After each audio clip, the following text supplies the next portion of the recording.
เป็นเอกภาพในบทสรุปของเจ้าคณะเขต1 ปีผ่านมาทิศทางแผน1 ปีต่อหน้า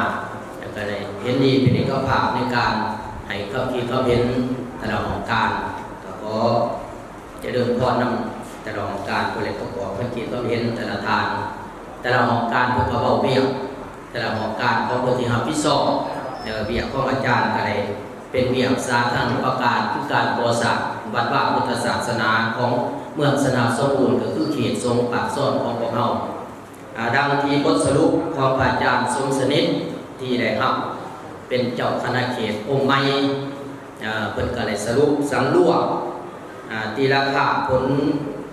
สำเร็จการพัฒนาบูรณะปฏิสังขรณ์โดยเฉพาะการพัฒนาวัดว่าอารามของเขตทรงปากซ่อนของพวกเราผ่านมากระได้สมควรเนาะโดยเฉพาะก็เป็น2 ตื่นป่ายในเนาะอันนี้ก็ขอเป็นหมากผลงานของอาจารย์ที่ได้เก็บกรรมข้อมูลสถิติในการบูรณะปฏิสังขรณ์วัดว่าพุทธศาสนาเมื่อนี้ทั้งอาจารย์กาศิเลมาโอลบเรื่องการสร้างวัดเนาะโดยเฉพาะในการสร้างวัดคนเดินวัดสาธารณประการการสร้างวัดนี้ในนามอาจารย์รับผิดชอบก็ขออยากให้เบิ่งคืออันที่มีแล้วหรือบ่ทันมีอันมีแล้วเฮาเสียแนวไหลอันบ่มีเฮาเสียแนวไหลแล้วก็สร้างแล้วเฮาต้องได้รักษาสร้างแล้วบ่ให้มันแห้งสร้างแล้วบ่ให้มันแตกอันนี้ขอให้ทางพ่อแม่เฒ่าแก่ภายในเขตสงฆ์ปากซ่อนของพวกเฮาแต่ละวัดให้มีสติในการสร้างก็คือการบ่แม่นว่าบ่ให้สร้างเนาะก็ในการสร้างนี่บ่แม่นว่าสิสร้างแต่วัดได้บ่สร้างอะไรเบิดเนาะนับแต่ถนนหนทางพุทธนำบ่กศาสร้างห้องหำสร้างห้องเฮียนสร้างห้องหมอนี่แม่นการสร้างสาพัฒนาปฏิสังขรณ์หรือว่าช่วยสังคมบ้านเมืองให้อยู่ดีกินดีให้อยู่ดีมีสุขไปนำกันเนาะครูบาอาจารย์บ้านวัดอยู่นำกันหักแพงกันจับมือถือแขนร่วมสะเพาเล่าเดียวกันอันนี้ถือว่าเป็นเหตุเป็นข้องกับแมนเนาะแล้วก็เป็นเพิ่นเอิ้นว่าในการพัฒนาวัดนี่ก่อนสิเฮ็ดหยังทำหยังก็ได้ต้องพัวพันกัน1เฒ่าแก่แนวโหกันจะตั้งคณะพักอำนาจการปกครองสิเฮ็ดหยังทำหยังเฮาก็ต้องได้พัวพันเพิ่นเอิ้นว่าอันใดบ่อนใดเฮาสิเหมาะสมเฮ็ดเฮาก็ต้องได้ไปเสนอนำการจัดตั้งโดยเฉพาะกับคันเขตเนาะอธิการวัดสิเฮ็ดหยังเฮ็ดหยังสิสร้างหยังในการทานในบ้านเฒ่าแก่แนวโหต้องไปเสนอเจ้าคณะเขตมีคำเห็นก็เสนอขึ้นทั้งห้องการภายในห้องการแนวห้องการวัฒนธรรมเมืองต่อจากนั้นมันก็สิไปตามระบบก็คือสูงสุดก็แม่นพระเดชพระคุณองค์มิราจารย์องค์การพุทธศาสนาสัมพันธ์อาจารย์ใหญ่เฮาเจ้าคณะเมืองเพิ่นจะสิได้เพิ่นเอิ้นว่าพินิจพิจารณาในการที่เฮาได้จะสิได้สร้างเพิ่นถูกต้องหรือบ่จังซี่เนาะ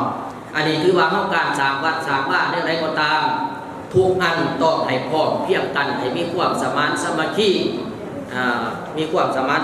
กันพร้อมเพรียงกันเฮ็ดให้มันสำเร็จลุล่วงไปด้วยดีอันนี้ขอโมทนาสาธุการในเขตสงฆ์ปากซ่อนของพวกเฮาก็มีพระเดชพระคุณองค์บิดาจารย์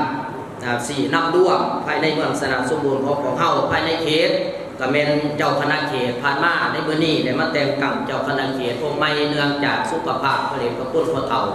วัดนารงค์ก็เลยเลื่อนให้เพิ่นขึ้นไปเป็นที่ปรึกษาของเจ้าคณะเขตเนาะอันนี้ก็มีพระอาจารย์สมสนิทเกียรติพุทธาเป็นประธาน4 นำร่วมต่อไปที่ทั้งพระเดชพระคุณพระอาจารย์ใหญ่ประธานอปสเมืองเพิ่นได้แต่งตั้งในมื้อนี้ก็แม่นมาต่อไปก็ให้เพิ่นเป็นผู้เบิ่งแยกดูแลในการปฏิสังขรณ์วัดก็คือในเขตสงฆ์ปากซ่อนของพวกเฮาในเมื่อก่อน1 ปีผ่านมาผลงานของครูบาอาจารย์ก็ได้สร้างบ่แม่นแต่วัดมาเห็นผลงานของเพิ่นสร้างหัวแล้วก็สร้างถนนหนทางพุทธนำบ่กศารรวมแล้วก็หลายตึกเนาะพิเศษก็มีครูบาอาจารย์วัดเดือไต้ก็ได้ซอยคอมพิวเตอร์ห้องทำห้องเฮียนี่ก็ดีใจนำเพิ่นอันนี้ก็ผลทางแล้วก็ผลงานก็มาผลงานของเพิ่นที่ได้เฮ็ดได้แล้วก็มีพระอาจารย์สมสนิทก็ได้บูรณะปฏิสังขรณ์ใน ได้หลายอย่างคนเด่นของบ้านพัฒนาบ้านโมเลของพวกเขาก็มีพระเลพระคุณยะทานพระเฒ่ายะทานใหญ่เจ้าคณะอปสเมืองของพวกเขาพระเลเมตตาเป็นองค์ประธานสี่น้ำไรสางหัวนี่ก็ไม่เขตปากซอดคือกันในอยู่บ้านเพื่อนเอิญมาบ้านโซโลใหญ่หน้าพ้นทับเบื้องนั้นยะทานใหญ่ก็เลยล้มเลิกในบางหนึ่งบางสี่หาเดือนดังย่ามเด็กเนาะนี่ก็ผลงานของพระเลพระคุณพระอาจารย์ใหญ่ข้างบ้านหน้าพ้นทับแล้วก็เจ้าอธิการวัดเนี่ยพอเฒ่าผู้ศรีเด้อแล้วขอการคารวะพอเฒ่าที่ใดบูรณะสอนแทรกหัวในเขตทรงปากซอดของเขาผู้บาอาจารย์แต่ละองค์แต่ละวัดกับบริดิ่งนอนใจถือวัดแต่ละวัดก็เลยเอาใจใส่บูรณะปฏิสังขรณ์สิเป็นกำแพงวัดเป็นประตูโค้งหอแจก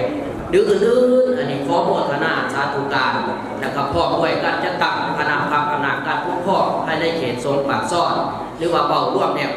17-18 หมู่บ้านถือว่าดีใจให้เอาใจใส่แต่เจ้าอธิการวัดแต่ละวัดก็ให้พวกหัวใหม่หัวมือพอเฒ่าแก่แนวโฮก็ถือว่าได้พร้อมเพียงกันในสร้างสาพัฒนาวัดว่าอาราม